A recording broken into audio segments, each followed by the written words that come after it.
started. First thing is I talked to the elevator team, and the explanation they gave me about the deadlines for the assignments for those of you that are turning them in is that they had set it for 11:59 p.m.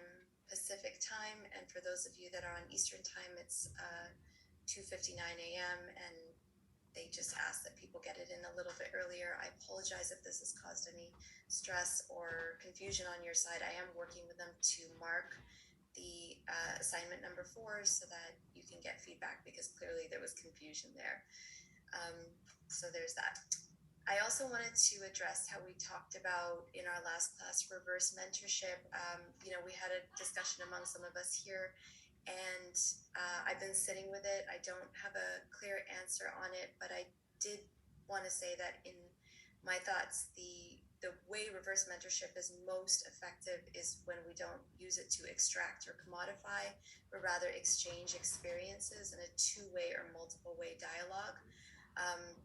So maybe that's something we can consider, but yes, we absolutely need to think of it in the context of power dynamics. And I wanted to give a special thanks to Jen for bringing up this nuance so that we could discuss it.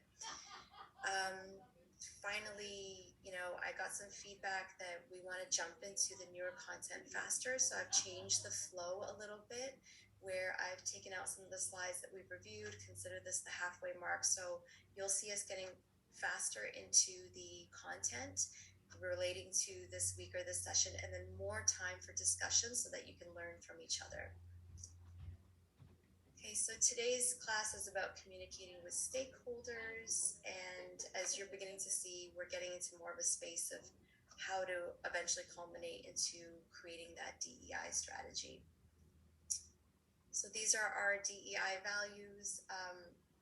Right in the center, we have call people in versus call people out, and that's what a lot of the focus on today's session is on. So pay particular attention to that. I also wanted to quickly draw your attention back to those of you that joined us on our first class. We did have a slide on the 15 characteristics of white supremacy, and two of them came to mind for me after last class. One of them was the either or thinking, so that binary thinking, and I wonder if I reflected that in some of the content that I shared, where you're either this or you're that identity, and I think that I need to challenge myself a little bit more to think holistically. And the other one was right to comfort. So when we're creating our strategies, our programs, and our policies, who are we truly centering? And when I went back and revisited the slide, I thought maybe I should replace call people in versus call people out with center underserved communities, but I actually decided against that because I think that's the entire purpose of our work. It's the center, it's the nucleus, and these are the values around it.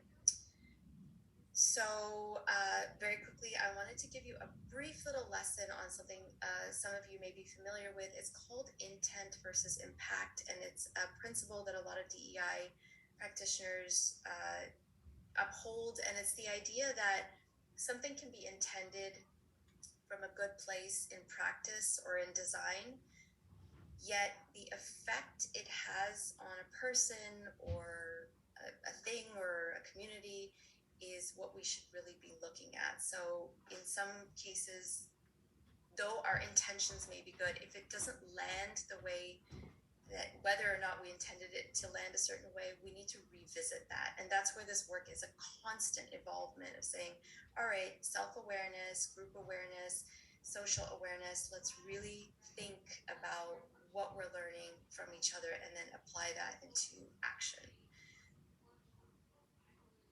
And sorry, I wanted to quickly give a recognition to Chantel, who mentioned one of the DEI values that was staying with her was brave spaces and safe spaces. So we're going to start off with a discussion with that in our last 15 minutes of Q&A. So you're familiar with this. Those were our house rules. And then this is our house questions. From here, these are the 5 best practices that I came up with after class 5.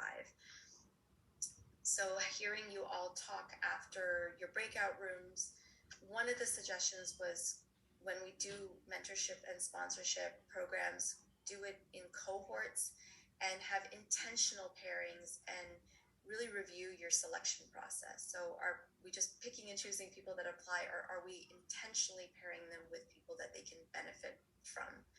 Um, I love the next suggestion. Make a business case, and I put business case in quotes because some of us aren't of the school of thought that this work needs to be a business case. But either way, if we want to bring people into conversation, especially those with access, around engagement and attrition statistics. So some of us may not know, but attrition is the rate at which people leave your organization. Generally, in larger organizations, I believe they want it to be close to 10%, so that the organization is constantly changing, morphing, evolving. But when those attrition statistics show that there's an overrepresentation of a particular group, and remember, we want to think intersectionally, then we really need to review that and see how we can change our policies and practices. Number 3, and I put this in the center intentionally, don't put the onus on the underserved to educate others, right? If it's a sharing of experiences, yes, but if we're leaning on them to educate when we should be responsible for self-educating, then we need to rethink that, absolutely. Number 4, challenge the status quo and definitions of success and productivity. Another excellent suggestion. In the context of mentorship and sponsorship, we can fall into that practice of saying, oh, everybody wants to go along the same path. No, that is not true. Some of us want to maybe move like this, or move differently, or not even move at all. Maybe a job is just a job for us, so keeping that in mind. And then finally, and this piece came up in our office hours, mentorship can turn into sponsorship, and mentors can also be sponsors. So one of the questions that somebody asked me was, what successful or what sponsorship programs do you know of? And I wasn't able to name one. I think that's to say that the organizations that do have mentorship programs can shift their approach into a sponsorship program where they're leaning into giving more access than advice, but it doesn't mean that you can go on to that journey. Okay, so that takes us to today. Sorry, I apologize. I wanted to add just one more point here on the slide. Another great suggestion was cohorts can graduate to a mentor and then continue that cycle. I really like that. And then the piece that I think was critical here was turning up the dial on accountability.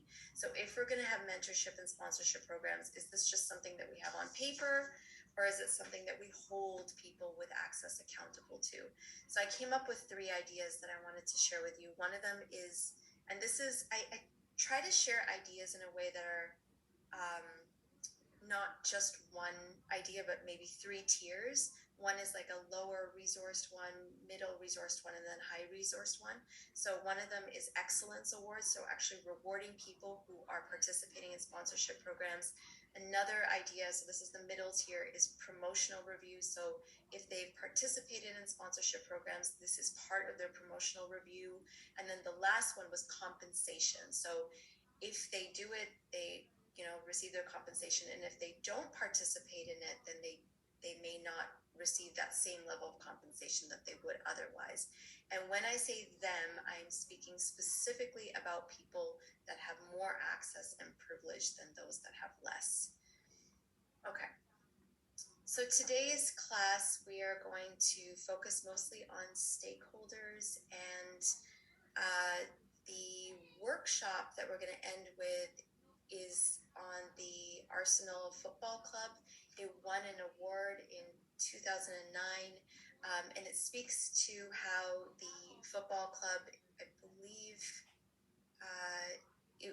they were looking to stakeholders that are involved or important in bringing in supporters into the Emirates Stadium, and they look at 3 non-traditional, I guess, stakeholders, but they use a particular matrix. And I want to ask you in your breakout rooms to think about how we can look at that matrix of engaging with stakeholders through a lens of equity, or diversity, equity, and inclusion. So that's what we're going to do in that class, and that takes us to our content today. I just want to quickly, not a fan of Arsenal, but this is a good example. Thank you, Andre. That just made me laugh. But yeah, some of us are, some of us are not. But I thought I would switch it up from the regular, bigger organizations that I've been sharing over the past couple sessions. All right, so I don't know if you all got a chance to read the article by Lily Zhang, an exceptional DEI practitioner. They wrote an article in the Harvard Business Review titled "How to Show White Men That Diversity and Inclusion Efforts Need Them." The title may strike you at first, like, it may strike us differently. However, there are some real gems in there. It's a great, great article that says, there are people within society and the organization who have access. And when we create our DEI strategies and we're looking for those resources, these are two particular ways where we can include them. So one way that Lily points to is focusing on equity as a principle of fairness, right? And they make the point that everybody can get on board. Not everybody can get on board, but it's when we frame it like that, then people want to join the conversation. And then the second suggestion that they make is that to frame identity as an insight.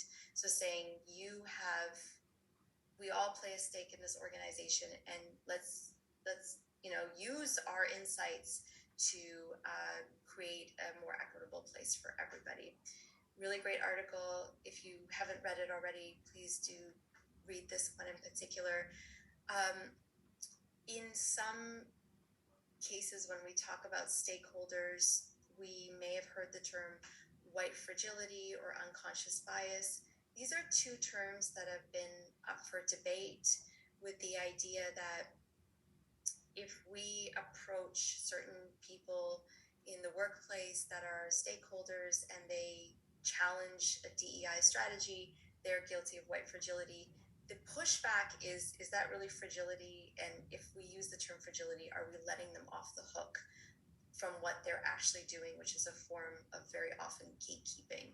So, we're seeing a shift in DEI language from moving away from white fragility to accountability. And the other shift we're seeing in the DEI space is unconscious bias, with the idea that is bias really unconscious? And we're seeing more of a shift in conversation in the DEI space to everybody is biases. Now let's focus on identifying organizational biases and doing what we need to do to disrupt that. So these are two things we'll see in the context of today's session as well. Okay, so stakeholders. Stakeholder, some of you may know this, but it was the term first was used in 1963 by the Stanford Research Institute. A stakeholder is defined as an individual, a group, or an organization who is impacted and or who impacts the outcome of a project or an organization. So it can really extend far and wide, and I really encourage you to put on that lens. Let's think about stakeholders in not just the ways that we normally see them, but in ways that extend to our communities, to people that may not have the titles, people who may not have the access, but are critical to the success of DEI within our society. Let me just check the chat and see. Faith, thank you for sharing. So Faith has shared in the chat about how Dr. Yaba Blay had a dialogue about why she doesn't like these terms. So definitely, there's resources out there, and we can explore that further. Okay, so what we have here is identifying key stakeholders, and this is an image that I've created to give you an idea of what the familiar way is to engage with or identify stakeholders. And then in my next slide, I'm going to show you how to switch this or adjust it to do it from a DEI lens. Now, what you see here is what's at the center, the organization. And sometimes we can replace the organization with the person. And what we see is stakeholders who come around the center or the nucleus. So you can see it as more of a usage model. Like, what does this person or what does this group offer me at the center, which is the organization? And what I encourage us to do is put equity in the center. And so replace this idea of a person or an organization with a principle. So let me take you there. But before I go further, I wanted to quickly explain that there are internal stakeholders, there's external stakeholders, there's people that also they're part of two groups. So we don't, again, have to think of them in terms of binary. And so you may, if you want to Google image or, look at some additional resources that I'm happy to send you about what identifying stakeholders are like, you may see some version of this. It doesn't always look like this. Some of them are more adapted, more, responsive to DEI, but in general, you may see something like this. Now, this is the same concept, so identifying key stakeholders using a DEI lens. So again, something that I've tried to create to give you a better idea of what I think is the best way to do this. So we have DEI in the center, and then each concentric circle is a group who may have a close association or a stake in DEI, right? So you have local communities and ERGs, and you can see I've mixed it up. It's not all internal and external. Then you have consumers and activists, and then on the outer centric circle, you have investors, CEO, and board. This is by no means a perfect model. In fact, one of the best models I've seen online was done by a PhD student who created a power map, which is these circles that have bias hotspots around them. So it's kind of, if you think of it like what you're seeing here, you could have consumers, activists, investors, and then or the board, and then you have this hotspot that says this is an area we need to watch out for, right? And so she very well, she did a great job of bringing in how power and privilege plays a role in stakeholders. And what I try to do is add in these external pieces. So you have laws and customs. Again, maybe it's because I'm living in the US, but raised in Canada. There's very different laws out there as to how we actually collect data, who we protect, et cetera, et cetera. Then we have institutions, the environment, so what's happening. We saw this in 2020 and 2021, and then access, right? So when you start to frame it like this, the way that you engage with stakeholders is not just in okay, here, I'm knocking on your door, here's my pitch. You're thinking about it in a more holistic context. I'm going to drop something in the chat. We talked about this in our office hours. It is, and please, if you know of any other resources, I would love to receive it from you. This is a whiteboarding website that I use called Mural, and when I do interviews on stakeholders, I gather themes and then I plug it into this and I share it with people that have access and opportunities. So I'm not identifying people by name, but I'm parsing out the themes that they're sharing. Yes, I will share the name of the person who did the PhD study. It's in my other window, but I will drop it in the chat while you are doing your breakout rooms. So Andre will certainly do that. Okay, so another thing we quickly talked about in our office hours is culture eats strategy for breakfast. It's a quote by Peter Drucker, and Peter Drucker says that points to the importance of human factor in any organization and makes the point that no matter how detailed our strategy is, if the people executing it don't nurture the appropriate culture, your projects will fail. So this is what I'm trying to do in this framework that I'm sharing with you about identifying key stakeholders. Center the people, center DEI as opposed to the organization, and think of people in circles. Okay. So a great quote that we have here By Christine Lagarde. All stakeholders must participate in the gains and losses of any particular situation. This, in a lot of ways, reminds us of what accountability is. Accountability is not just picking up the pieces when things go bad. It's also being there when things go good. You are responsible holistically for the culture of an organization. So what we have here, so now we've looked at identifying stakeholders, right? We've DEI in the center, concentric circles to the proximity to DEI, and then these four pieces on the outside. What we have here is a stakeholder mapping template. So this is what we do when we identify our stakeholders. This is a very familiar tool that a lot of people use, Mendelau's matrix. Some of you may be familiar with it, but it basically on one axis has power, and then on the other axis has interest.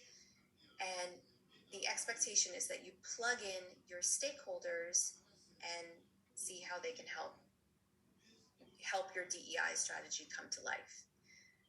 I think you can see where I'm going with this in the next slide, but there's a problem with this. And the problem, in my opinion, is that when people are grouped in that lower left quadrant, they are dismissed by people with access and privilege and resources as not being critical to the success of a project or undertaking or whatever it is that we're participating in.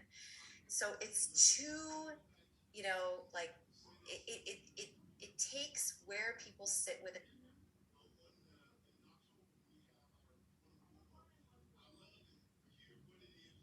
in an organization based on the biases that we've identified are already there, and then gives them a rank, and that rank is problematic.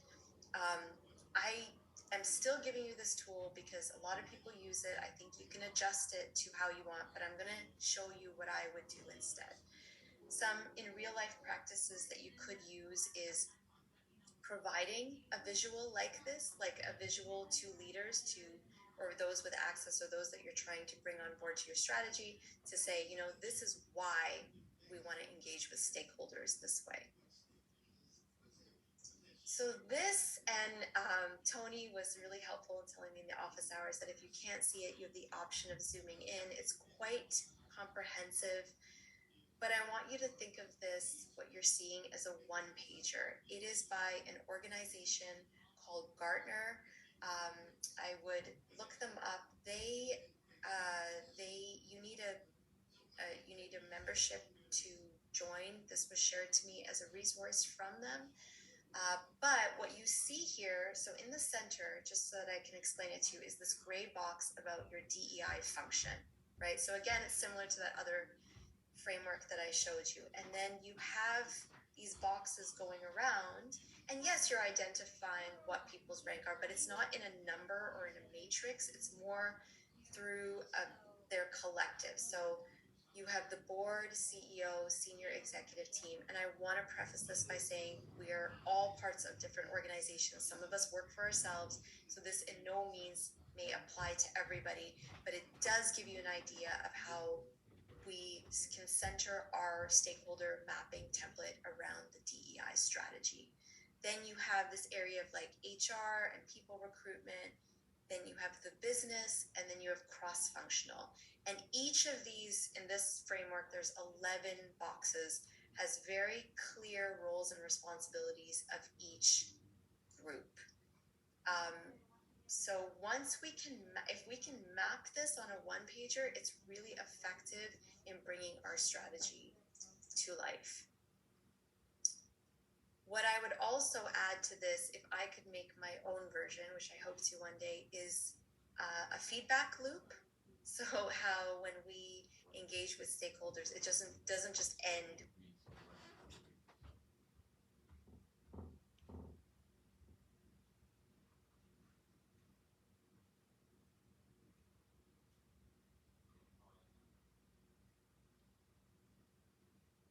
with that role. Like we have a touch point where we go back and engage with them again to see how we can serve our underserved populations better.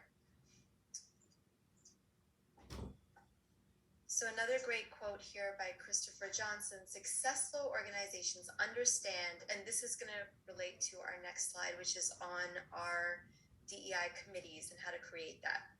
Successful organizations understand that the spirit of DEI doesn't live with the DEI committee. The committee ultimately serves to help all staff and stakeholders become true DEI champions. So through our quotes, I think you're beginning to see that the point that I'm making is that DEI is an organizational wide commitment. It is not the sole responsibility of those that are underserved or employee resource groups or chief diversity officers or any one of us solely to do this work. We need to embark on this work together. So what I have here is building a DEI committee. So if you look at that circle framework that I shared, DEI was in the middle. If you looked at the Gartner resource that I shared with you about how to do stakeholder mapping, the strategy was in the middle. Think about the DEI committee as the ones that can create the DEI strategy. In my opinion, the most effective way to do DEI is to have a chief diversity officer that is sitting at an access point with other leaders. However, I also want to understand that in reality that may not be the case. So what I have here is similar to what I've shown in previous slides. It's building sorry, I should have changed it to building a committee, but building a committee the familiar way. And this is pulled from workplacedevelopment.com. Nothing wrong with this. It's a great framework: ideas, purpose, and structure, right? So we have these three areas, and there's your committee. When we do this from a DEI lens, let's look at how that looks a little bit different. This one is pulled from presentationgo.com. It was created with the help of people that are presently part of a DEI committee. But you see here, number one is the leadership support, right? So if we go back, right here, we're not seeing that there, right? But we are seeing it here, which points to how for us to do DEI work, we need buy-in from people that have the access. It doesn't mean that we stop if we don't get their buy-in. It just means we need to shift who has the access, right? So two things can happen. Either we get the buy-in from those that have the access and we use those resources, or we challenge who is at that access point to begin with, and we recreate that structure so it's more equitable. So we see here the leadership support, recruitment and membership, purpose and guidelines, which is similar to the other one. The other slide was purpose, short-term goals and long-term goals, communication and collaboration, which is another really important piece, and then ongoing evaluation. What we don't have here is how to invite people in, right? I mean, you can see how it sort of implies that at the first stage, the DEI committee is formed, when that's not the case. DEI committees, it's hard to say what an ideal number is. I've read that an ideal number is between 7 and 15 people, so not too big, not too small. But I would say what really matters is not the number, but the intentional selection of people that represent different communities. If we want to open it up to people to participate, but I think that a successful DEI committee is one that does not just limit itself to those who have volunteered. It intentionally invites people who may not be invited otherwise. And the purpose should be around co-participating, co-designing, and co-creating a strategy. And the other piece that I think is missing here is an integrated approach. So how do we create this model, or shift this model so that it's integrated, so that what comes out of it is integrated into our workplaces? It doesn't just live and stay within the DEI committee. It gets disseminated throughout. Okay, so our next and last piece before we get into our exercise is the communication loop. So as we talk about, how to reach out to stakeholders, an important piece is communication. So my background is in journalism. I really carry this skill with me as much as possible everywhere that I can. This is an example of a familiar way that we think about communication.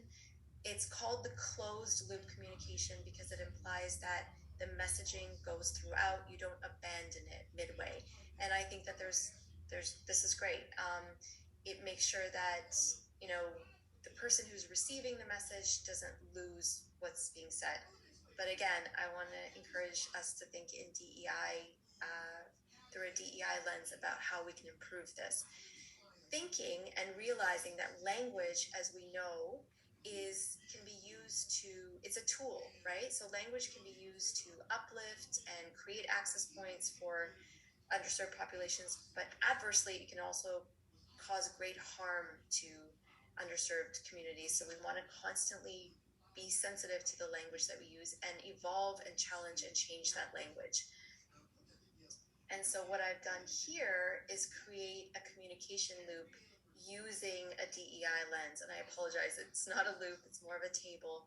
But I want you to think about using that first image and then incorporating these pieces. And some examples are using inclusive language, right? Giving people the agency to speak for themselves. Tony, I wanted to give you an acknowledgement because, you know, we were talking about this earlier, Jillery and Tony and I and others in the office hours about how the word agency is more powerful, is better than using the word power. We want to incorporate an external awareness, and we want to build in the opportunity to actively listen while centering, again, the DEI strategy, the purpose, the values. And then on the other side, when we use communication loop, we don't want to use vanity metrics. I think you can tell by what I'm saying. Vanity implies that surface metrics without any story or context behind it. We don't want to be a mouthpiece for others. I may have told you the story, but at Amazon, there was a circulation of content of people, of how to support people who were practicing Ramadan a few years ago. And I realized that none of the people who were creating it and circulating it were Muslims practicing Ramadan themselves. So when you become a mouthpiece for others, that's creating more harm than good. We don't want to operate in an organizational silo. And this is a really key point. We don't want to perpetuate harm by listening and then not acting. And by not acting, I mean opening that wound and then just saying, okay, we've done our part, check box, we've heard you. We want to actually take what people are saying and translate it to equitable policies and practices. And finally, we don't want to center a person or a workplace. We want to center a principle. So I'm ending with this quote: DEI needs to be something that every single employee at the company has a stake in, which takes us to our exercise. So Andre, apologies again. I heard, you're not a fan, but here we are. So the Arsenal Football Club, and I've linked it here. This is a case study, as I earlier mentioned, won an award. It's quite long, so you may not have the time to read it. But if you do, it's an interesting case study.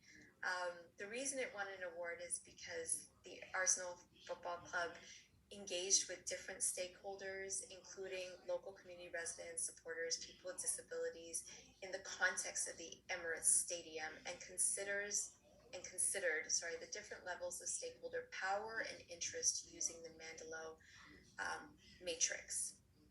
So remember that earlier matrix, it was like a 2x2, power on one side, and I believe it was interest. Let me see where it was on the other side. Did you show it again? The Maslow one, would you like to see that again? Yes, please. Let me take a picture. Yeah, let me take you back. It's right here. So power on one side and interest on the other. And then the idea is that you put in the stakeholders with high power and high interest on the right top hand quadrant, high interest and low power below, and then so on and so forth. So think of it as a 2x2, and I'm happy to, drop an image in the chat if I can do that, or I'll explain it in your breakout rooms. But I want to give you more time to talk about this because I think that we can really learn from each other. And my ask is, um, so referencing this matrix, think about how you may design or redesign the process to engage with stakeholders in a way that centers DEI.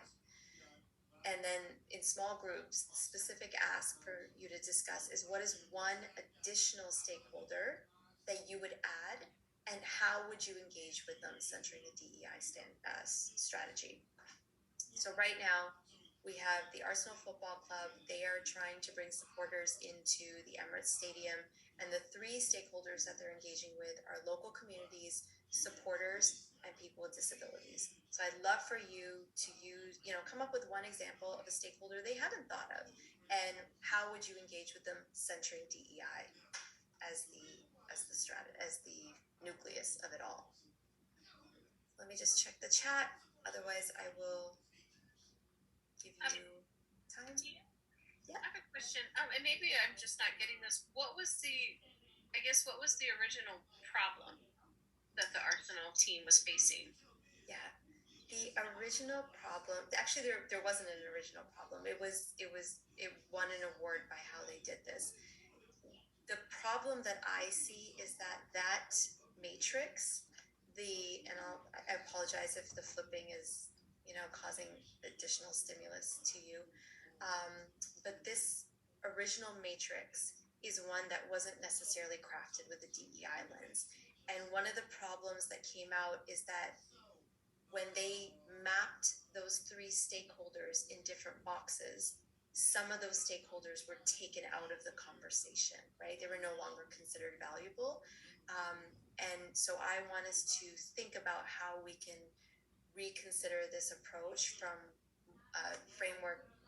We don't have to get this comprehensive, but something that centers DEI and how we can bring stakeholders into the conversation. Does that make sense?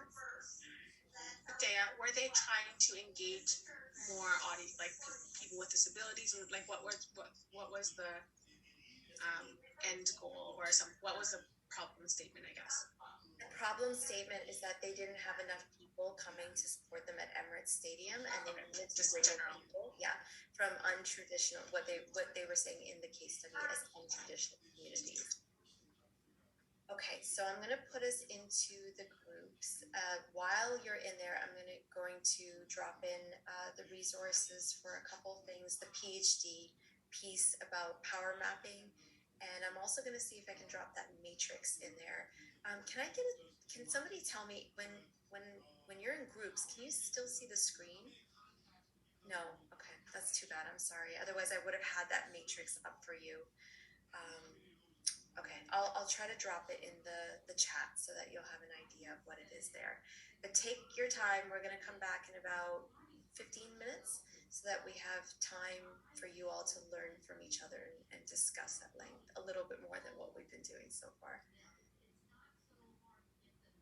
Let's do our usual 10 breakout rooms, and the beauty of when you all are randomly selected is you get to be with people that you haven't been with before, so enjoy. Hi, Amanda. I don't know if you accidentally left the other group or you need me to reassign you. Sorry, I had to step out for a minute. When I came back, the breakout rooms were happening, so... Do you want me to put you in one? How much longer will they be in there? Like 4 minutes. So if it's easier and... I'll just wait and I'll hear from the rest of them. Yeah, that's fine. I don't know if that would be helpful to you if you joined right now, but if you have any questions in the meantime, I'm happy to answer them. Yeah, I do have to. I don't know if you saw my comment on the mandatory assignment. There was an unexpected family death, and so there was a funeral, and then I had a planned trip, so I have been gone, so I didn't get the assignment done. But I still need to look back at the recording, I think, from Tuesday's class because we had the funeral. So there was just like a lot going on that last Tuesday. I'm so sorry to hear this. Would it be helpful? I'm happy to talk to the elevator team and just say, given the circumstances, if you don't want to complete this one, that's fine, and we can just give you pass fail for that if that's easier. Because I want to be really empathetic to what you said happened too. Yeah. I mean, I know there's a certain amount of points that I need to get. So if that wouldn't hurt, then that would be very helpful for me to just be able to move forward. Yeah. The reason is because when you said I'll go back and watch, I mean, this is a lot of content, and I want you to have the opportunity to revisit anything you may have missed. But if it also means adding an assignment on top of that, I'm very conscious of burnout too. So I've written it down, and I will definitely talk to the team about that. If there's any problem, I'll let you know. But just Okay. that we can make this work. So Okay. I appreciate that so much.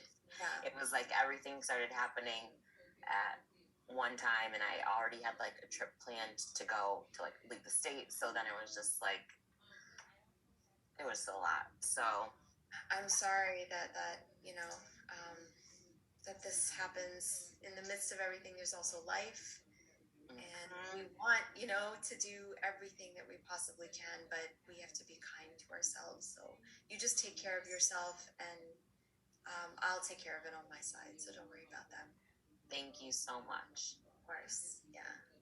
Um, Really, it's just like the assignments are important. Yes, they're meant to just get the certification. So there's other ways to do that. We'll make sure of that. Okay. Yeah, other than that, I didn't really have any other questions. So, I just closed the room, so I think people will be back in about 45 seconds anyways. But after we do a share back, we open it up for 15 minutes for Q&A. So if anything else comes up, just feel free to ask. awesome. Thank you. Of course. Hi everybody, I was just chatting with Amanda. Hope everybody had a good conversation. And we're still waiting on a couple people for 20 more seconds. Okay.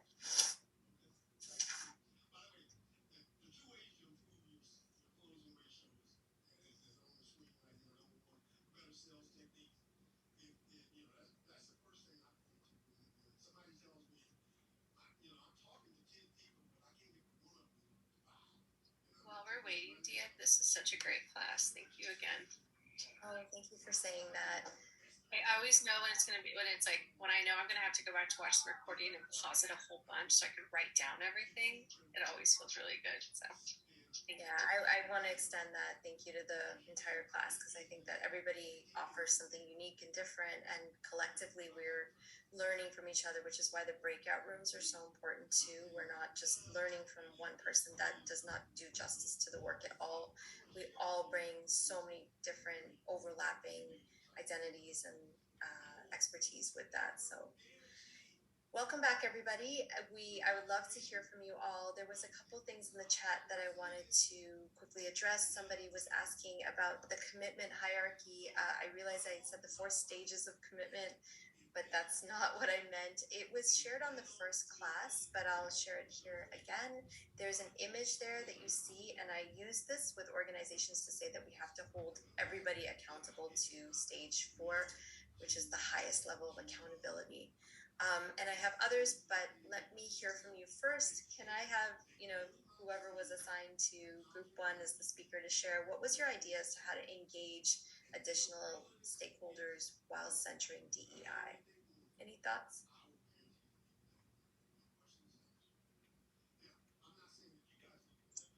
Were we group 1? I don't remember what group number we were. Silence tells me that maybe it was me. So I guess I'm representing group 1. We were Tony, Patrice, and Andre.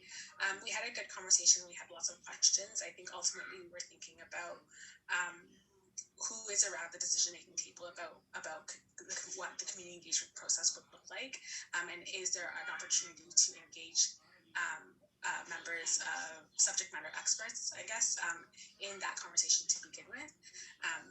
We're also thinking about intersectionality. There seems to be a focus on disability and disability that's invisible, but is there also an opportunity to think about what happens when somebody lives at the intersections of identities? And we asked ourselves whether their desire to have an external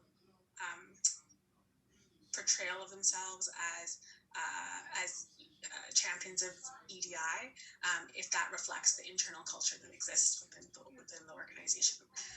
And lastly, we also felt that it would be important for any kind of initiative that takes place to not focus solely on days of significance, but really thinking about what might inclusive design look like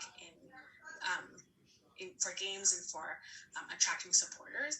How might somebody just show up on a random Wednesday to a game and feel like they are meant to be there, they can be there, as opposed to I'm only being thought of on this particular day. I put an absolute star around inclusive design because that's when you think on a systems level, right? How do we go from taking these learnings and building them into a system so people can't opt out of it subjectively? So thank you so much, Jilleria, on behalf of Group 1. Group 2? For us, Go ahead. For us, we said we had two additional stakeholders. We put body inclusive. We said body inclusive, and perhaps changing some of the layout and seating up the stadium for those who may be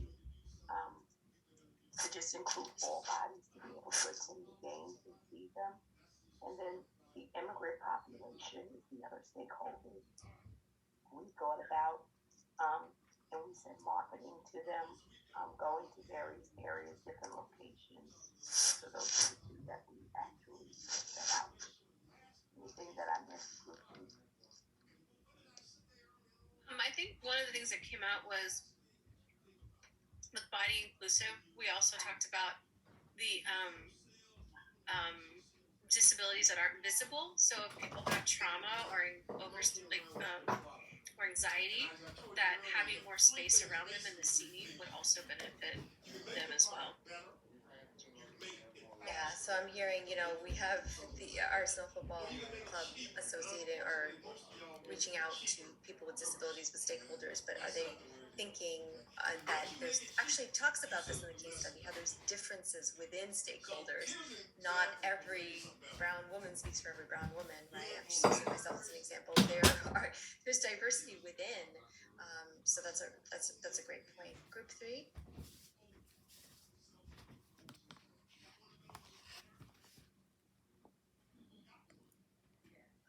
Okay, I think we were group 3. I think somebody answered. So truthfully, we had a lot of questions surrounding the question.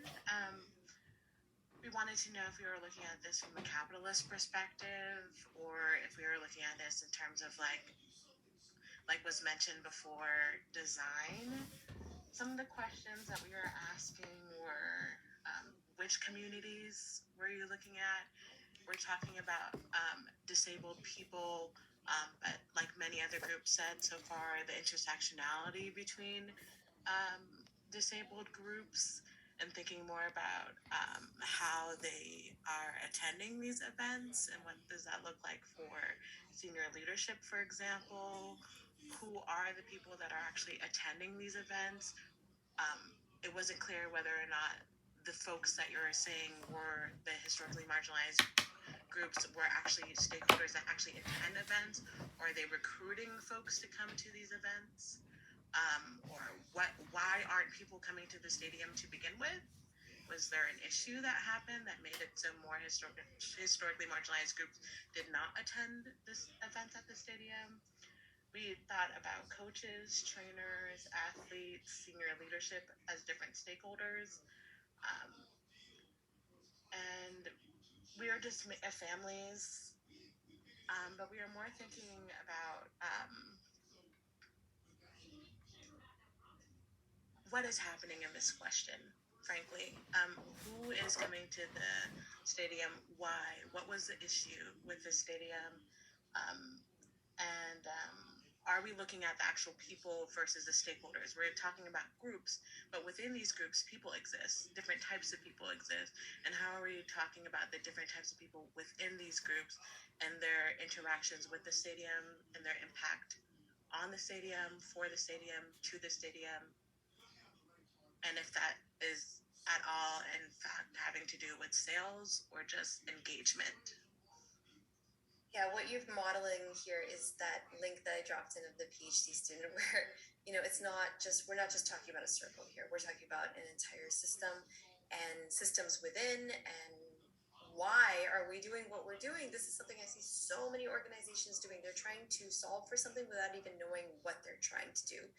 So taking it back and figuring out why for example, in this case, if they're trying to increase participation or attendance into the stadium, for what purpose, right? And then that can allow us to design a process of engaging with stakeholders that's more equitable. I'm definitely seeing a lot of consistent thinking through an intersectional lens. So hopefully you've developed that muscle now where when you do this work, and I'm sure most of you have already done this, but how can we challenge ourselves to think beyond a single identity to multiple? So we have 5 more groups we haven't heard from, but I also want to open it up for conversation. And I just want to apologize. There's not enough time to do this work. I am trying to strike that balance between you having time to learn from each other, the discussion. If you feel that we're over indexing on one part and less on the other, do let me know and I'll adjust accordingly. I want to be as responsive to your feedback as possible. So what I would love to do for the remaining 5 groups is just create a message on the classroom, and feel free to drop your thoughts in there. But now is the opportunity for you to ask any questions, as the space should be at the end, because I'm sure you have some. Nina, did you want to ask something? Yeah, I was just say, if the groups who haven't gone yet would feel comfortable at least dropping it in the chat so we could see it now if they wanted Good to. idea. Yeah, thank you. Yes, if we could have the person who was assigned as the speaker or leader for their group can drop in their idea or ideas, that would be great. Thank you. That's very inclusive of you. Jen? Yeah, I was just gonna say, I honestly don't feel like writing. I'll be transparent. I have a lot editing in my dissertation, but like this is I was a college volleyball coach, and so I think one thing that is a huge stakeholder that we forget about are parents. And this could be a huge stakeholder of talking about inclusiveness. What does it mean from their car that they have the ability to take their kids very easily to the game? What does it mean to have that there's the babysitters and all that stuff? What does it mean to kind of sell this idea if you can take your kids to the game for a very low price, that there's lactation rooms, that there's nursing rooms, that there's all these things for your kids, and then also you can meet your friends there. So I think that's a huge stakeholder, because not only are you talking about current fans, but you're also thinking about how you develop fans in the future, because kids want to buy every jersey, every toy, every plush thing. They want to spend parents' money all the time. And so this is a way that you're getting the fans today, but also building the fans of tomorrow. Oh, that's excellent. I love that line, building the fans of tomorrow, too. It's thinking more long term. Kids will suck your soul with all the money. So why not use that? Yeah, and it's interesting to me from an immigrant perspective, do parents have a different perspective or experience when they're from the area that the football game is being played? I've spoken to a lot of people who say they embrace sports as a way of integrating into a society that they feel like they're in the peripherals of. So I'd be interested in that additional angle. But so thank you. I will say, in terms of this idea of the immigrant fan, like the data shows with like the biggest football clubs, like 70% of their fans are not even in the country. They're in like, I think Indonesia has a crazy like Arsenal fan base. So those fan groups are not, so it's really a matter of selling that sport to those different countries versus thinking of this idea of the immigrant fan. Because also the areas when we talk about football, what we're talking about is that these are immigrant communities, but like the fan bases are really in different countries as opposed to US based. So I think the idea of the immigrant fan for a European football context is very different. That's like also the work my dissertation's in. So like kind of that idea that the immigrant fan is thrown away because the European context is very different from an American context of a fan. Absolutely. That is so true. And clearly Jen has a lot of knowledge. I think your background's in sports too, equity. So we would love to learn more from you. And hopefully this example resonates a little bit more than the big corporate ones I've been sharing lately. Jillery and then Chantel. That's gonna have to help me change the color of my hand because that's unacceptable. What I'm thinking about is just in terms of socioeconomic status and soccer in particular, because we know that soccer is one of the most accessible sports. That's why we see a lot of countries in the global south that they excel in soccer, because all you need is a ball, and that can look many different ways. Whereas sports like hockey, some other sports are a little bit more inaccessible, economically speaking, for communities. And so what are the links, or what are the ways in which that can be captured in a community engagement response when it comes to wanting to engage particular communities, especially if we have identified class as one of the markers that we often don't talk about. Yeah, and we just said that in our last class. We need to focus more on that, as somebody shared, the hidden dimension of diversity and how that intersectionally shows up. Chantel? I just wanted to ask the question, find out if it's the time where we're also asking questions, because we're almost coming to the end of the session. Yeah, we're in that time right now. If somebody wanted to share from their group, that's fine. I'm just saying, please drop it in the chat if you have any other suggestions around the breakout rooms. But yeah, this part is open for questions. So if you have one, please. Because I wanted to hear from the class what their experience is. Someone could just share their experience with me about using Brave Space and Safe Space, because we were talking about it at work, and the reaction that I got from someone who's brown like me said, there really isn't a safe space for us. So what term do you use, and why, or what reaction has anybody gotten the same or similar reaction to help me as I continue to do this work? I'm going to open that up for others to respond to that, Chantel's question about brave spaces and safe spaces and how that lands with others. So I would just say, Chantel, is that to name that space isn't safe for everyone. And so that always instead ask the inverse question, who is this space not safe for? And so when we say this idea of brave space, it just means be able to say something and being held accountable. Because many times people will think a safe space is not being held accountable. So when you hold someone accountable, they're like, why are you saying that to me? No, to be brave also means to be willing to be held accountable. And this idea of safe space doesn't really exist, because space is not safe for everyone. And in the same way. So like, I think we should just, personally, whenever I teach this, I don't really teach a safe space, because if I'm the only Black person in a space of 20 people, it's not going to be safe for me, regardless of how much we couch it in safety, versus talking about who is it not safe for, because then you can start to see the ways it's violent and harmful. Also, too, to piggyback off of what Dr. Fry mentioned, we also have to change the narrative about bravery, because that is also deeply entrenched in white supremacist. That's right, Dr. Fry, period. That's also deeply entrenched in white supremacist structure, because when we think about, oftentimes, like, it goes back to,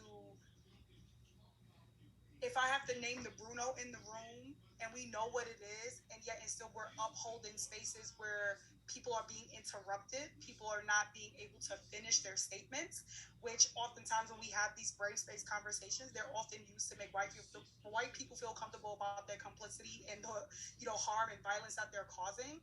So I stopped saying brave spaces and started saying honest and earnest conversations, because they are necessary, and we take the bravery out of it, because again, that is not fully holding white folks and people who are causing harm fully accountable for their actions and their behaviors in their complicity in white supremacist structure.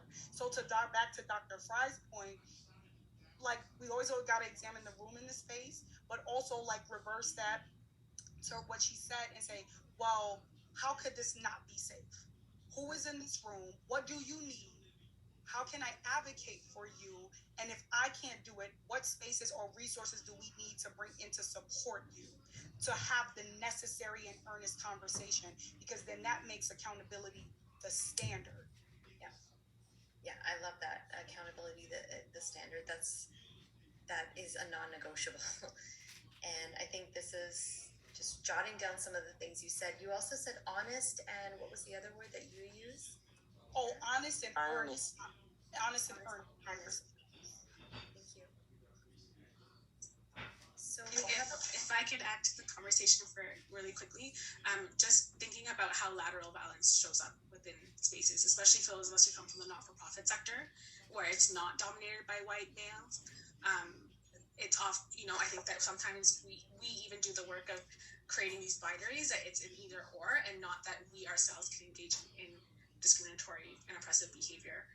And so thinking about brave spaces or earnest conversations even amongst people that look like or feel like they should be kinfolk, that doesn't always translate into a safe space for people. Yeah, one question I remember asking in schools: can you have whiteness without white people? And the answer is yes. It's privilege, right? So absolutely, not all skin folk are kinfolk. For those of you who have not heard that, it's a line that we use, that we are ourselves complicit in systems of oppression. And thinking in binaries is something we definitely need to challenge ourselves not to do. I need to challenge myself not to do that. In doing this work, even last week, I found myself reproducing thoughts in a binary way. And that doesn't mean that we don't have room to make things better. We just need to continuously be self-aware and continue that cycle of evaluation and critical examination of who we're centering. So we are at 9:43. Dr. Nate had his hand raised for a while, and I know he. Oh, I'm so sorry, Dr. Nate. It might be the shelf, so it makes it hard to see the hand. But please, I apologize. I'll move the shelf next time where I'll use a light color hand. Sorry. I can tell you that I've never heard of Brave Space before being in this group or being in this environment. And so I have used Safe Space, so kind of addressing what Chantel was asking. And for me, Safe Space has worked. It's worked greatly. One of the things was based upon how I approached the conversation and set the boundary from the beginning. So, for example, I'm on the president's cabinet. I work directly for the president of the university. And what I said to him before having conversations with staff was, I'm going to talk to the staff, but I'm not going to tell you what they said. So I already said that in front. So when I went and stepped into the room, I said that for everybody. Now, of course, everybody doesn't know me because I was the new guy. The last guy didn't do too much work, and this was something new for everybody. So I had to keep saying it a couple of times. And as people started talking, I had to keep affirming to them that whatever comes up in this, I'm not going to share it, so it's not going to be connected back to you, but I am going to put it out in a larger context. And I also had to be careful with that because if somebody was in a department of two, some of the things that they may have said would have easily been attached back to them. And so me expressing this to them, they started telling me everything. And so I could just share that with Chantel and the group. That's what worked for me. I'm not saying it's going to work in every environment, but setting those boundaries and helping them. And so now people are coming to my office a whole lot more frequently, that they never come to the last person that was in this role office before. So it's just personal. Yeah, well, thank you so much for sharing. And I wanted to also make a quick correction. Jen, I was referring to you as Jen. I meant to say Dr. Jen, so apologies for that. I want to give that just happened last week, Boo. Respect. I just defended my dissertation on the 30th, so this is new. Welcome. Amazing. Congratulations. You are going to be extremely and it's so important in this space, and we all genuinely applaud you. So well done. I can't imagine all the hard work behind that, and so I hope you get some rest between now and our next session and an opportunity to celebrate. But I think on behalf of the entire class, I just want to say heartfelt congratulations, because that's amazing. Thank you, Karen. Okay, well, thank you, everybody. We are at time, and I just want to be respectful of everyone. The time you've put in, the time you continue to put in, your intentionality. Thank you for challenging me, keeping this conversation really focused on equity. And I will see you on Tuesday. I will be in Mexico with my family, but I will be. Follow up real quick on the assignment that you had, because it's worth 20 points. Yes. I was going to share that in the chat, in the classroom, but let me go over it. So there's an organization, or again, you can choose your own organization, and I'm asking you to create a stakeholder map template where you have 3 stakeholders of your choice and what they need to do to support DEI policies and practices.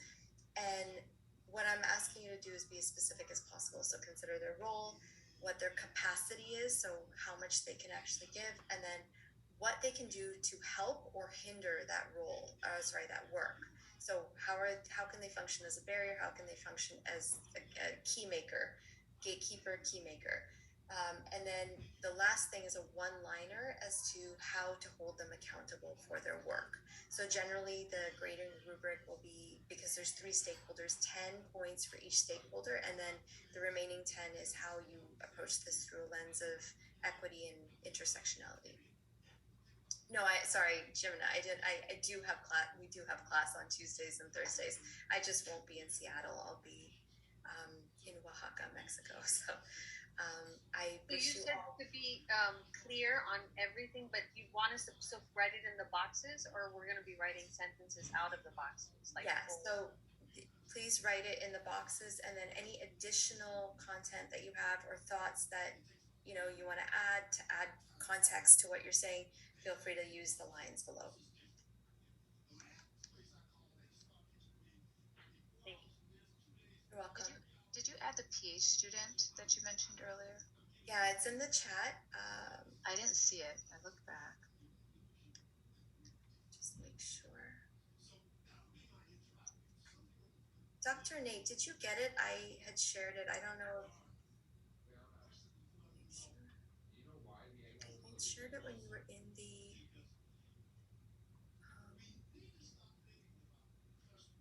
breakout rooms, but maybe that message just went away. I'll share it again.